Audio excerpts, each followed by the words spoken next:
This is a dedicated writing machine. It does one thing: enable you to write without distractions. Ever felt like you constantly get interrupted by notifications and just the urge to check the news, your socials, your email, when you're trying to get work done? Well, this computer makes it easier to get and stay in a state of flow. What's the components inside? What's the software like? How is the case made? Perhaps you'd like to build your own. In this video, that's what we'll cover, and there's a link in the description to the building plan with all the design files. Let's get started. So, what exactly do we have here? We have a laser cutout case in plywood. This is Baltic Birch with MDF pieces for reinforcement inside. A Raspberry Pi 0W2, a 10-inch HDMI screen, a 60% mechanical keyboard, and no mouse. The design is purposely quite small, substantial, retro. And the main reason for that is I'm considering this a writing appliance. Not a portable lightweight unit that you would bring with you, but something you would keep in your home. However, it is easy enough to move it around if you want to, but you're probably not going to put it in a bag and take it to the coffee shop. It's powered simply by plugging it in. You can use any 5-volt USB. Initially, we were debating about whether to put a battery pack in here or not, but in the end, it just didn't seem necessary. It's easy enough to just plug it into a little power unit. We also have a switch to turn the Raspberry Pi on or off, and the light to indicate whether it is on. Okay, so we have it at this point right now. And there are like a couple of layers here now in terms of... This whole project has gone through quite a few different design configurations. First idea was more portable with a folding screen like a laptop. Then the idea moved to a stationary unit, and this was the first prototype. Plywood again, a sleeker design. Like a skeleton right here now.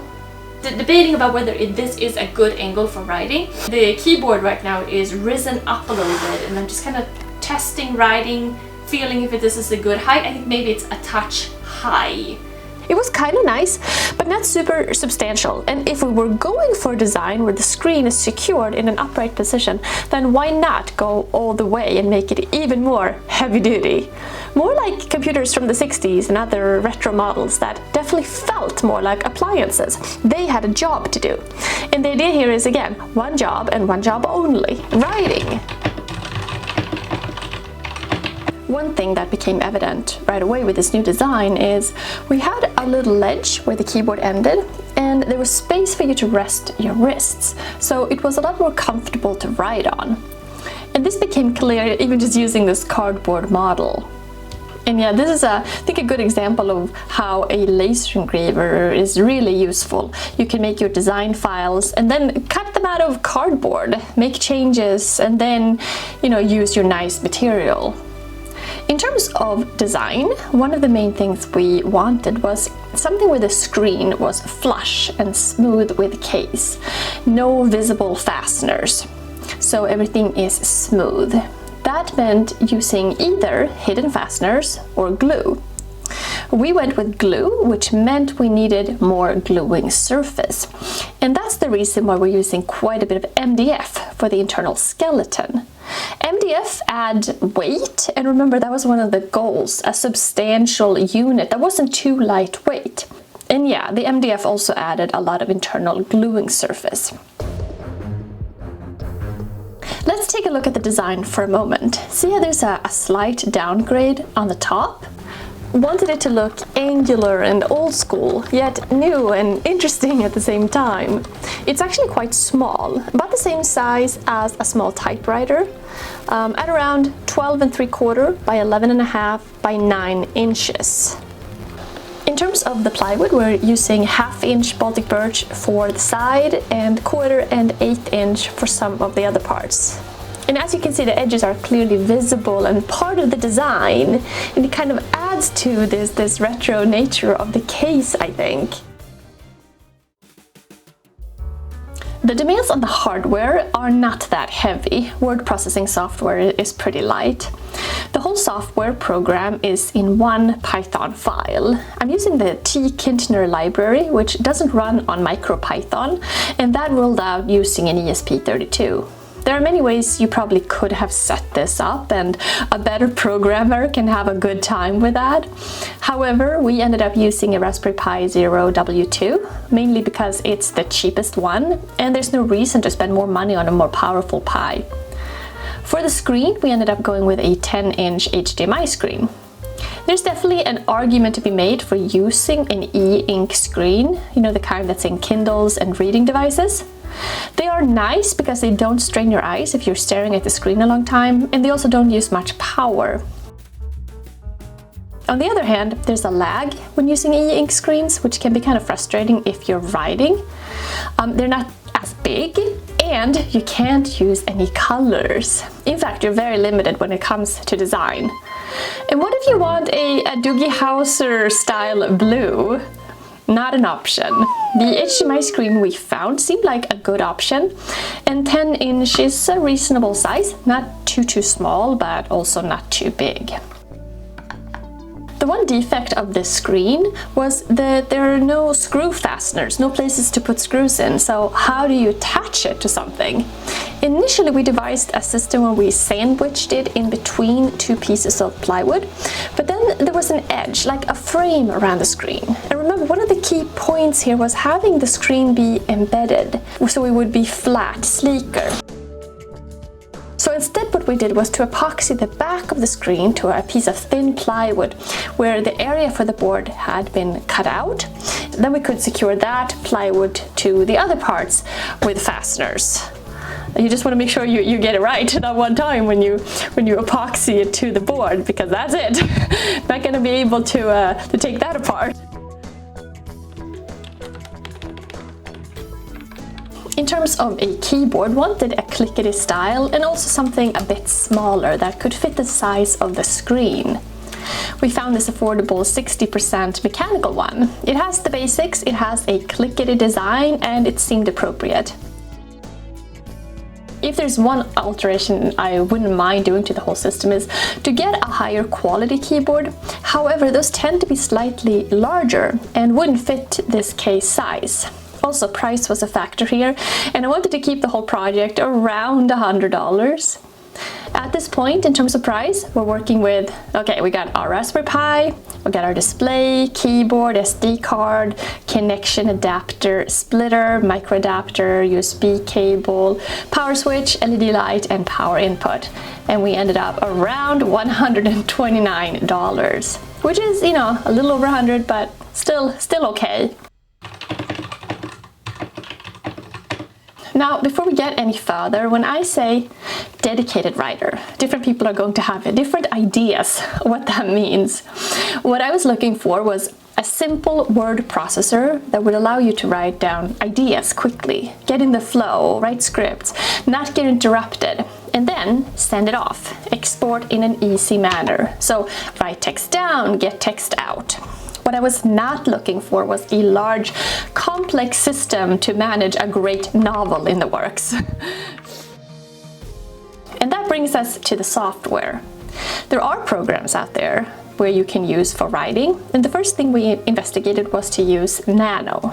Nano is a simple, lightweight text editor for Unix-based systems, designed for quick and easy text editing in the terminal. Now, Nano is very basic. In fact, a little too basic. Next up, Word Grinder. This is a lightweight terminal-based word processor for Unix-like systems. It's designed for distraction-free writing. However, I'm not a fan of it. I find it kind of hard to navigate. I don't really like the black screen and how it's all set up. I mentioned wanting a Doogie Howser style blue theme, like the Commodore 64. Well, it seemed like the only way to get that, and to be able to export the writing with a simple click to an email address, was to write a program ourselves. Okay, so first of all, I just click the button to start it up, and you see the red light comes on. This is all pretty quick. This is a light version of the Raspberry Pi that's running. Okay, so right off, the bad, it boots up into this software, which is this writing processor. So currently it is blue. We can also go between different themes if we wanted to do that. Basically, we could do dark, or could do basically white with black text, or we could do this, which is a little bit more beige, warmer color. I think it's easier to see actually if we do the blue. So let's go back to that. Here we open up and it starts a new file. So we basically have this text box here where we can write.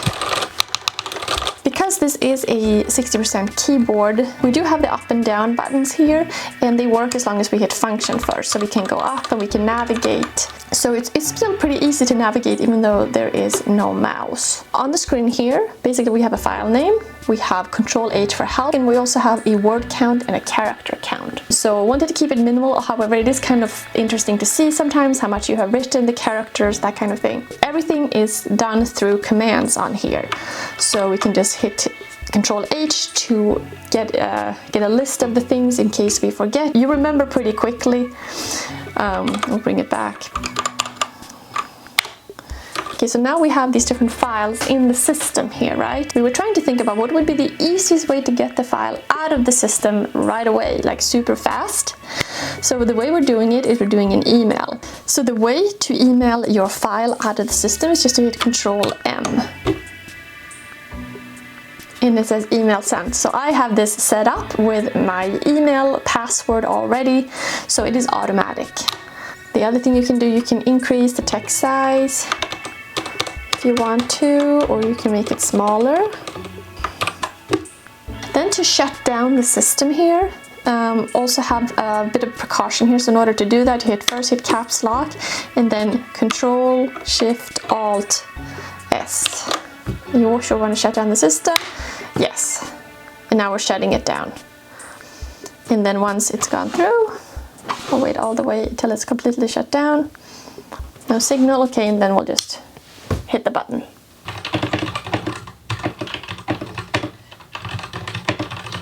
One of the major things about this whole project was trying to figure out a comfortable writing angle. I mean, normally your keyboard is just flat, but if you wanted to raise it up a little, you can't just raise it up without an angle or more support for your wrists. At least not if you wanted to be comfortable for writing during longer segments. And then the angle of the screen is also a factor, like if you're sitting down, you know, what should the ideal angle of the screen be? What should the angle of the keyboard be? How high should it be up? How much space to rest your wrists on? All of that. The other thing is, since we now have a space for your wrists to lean on, that area needed additional support underneath the case so that there wouldn't be any flex as you're leaning on it. I mean, you don't want it to feel flimsy and weak as you're using it, so that's why we needed to provide some additional strength underneath the plywood.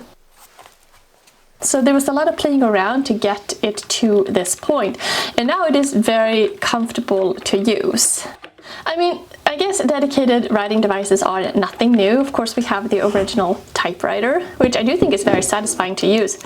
But your writing is stuck on paper, you can't edit, and I think honestly a typewriter is more of a novelty than anything else. It's not that practical in the world of today. So this is kind of a good in-between where you actually want that screen, you want that keyboard, you want to be able to do nothing but write.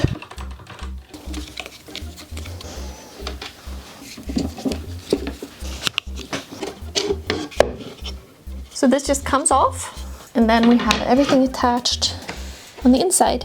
So as you can see, there's still a lot of room in here. Actually working on another project for a different version of this that has more stuff in it.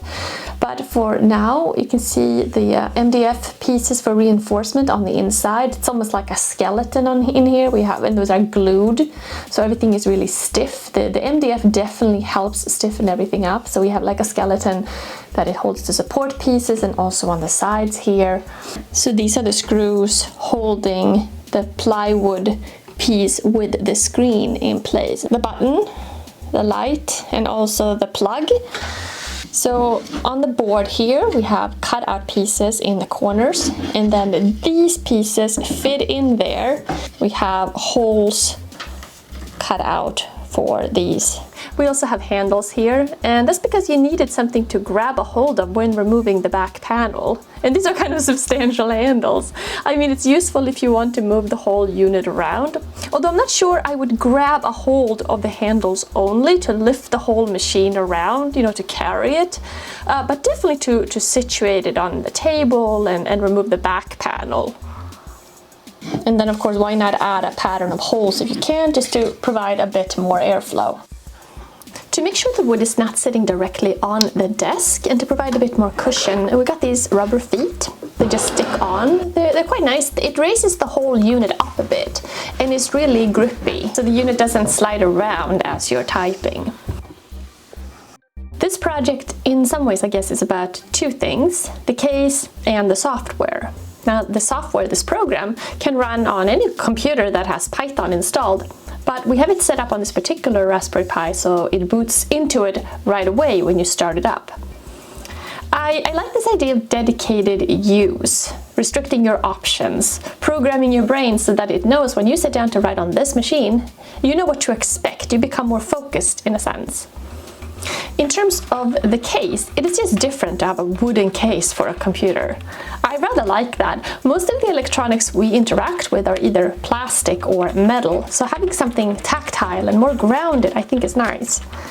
Also, the wood is very smooth. It's been sanded and treated with wax polish. If you're curious about more detail as to how this whole thing is put together, there is a build video on the channel about that. Otherwise, I'd like to say thanks to our patrons for supporting the channel. I really appreciate it. Let me know if anyone has any questions or thoughts in the comments below. Thanks so much for watching, and I'll see you soon. Bye.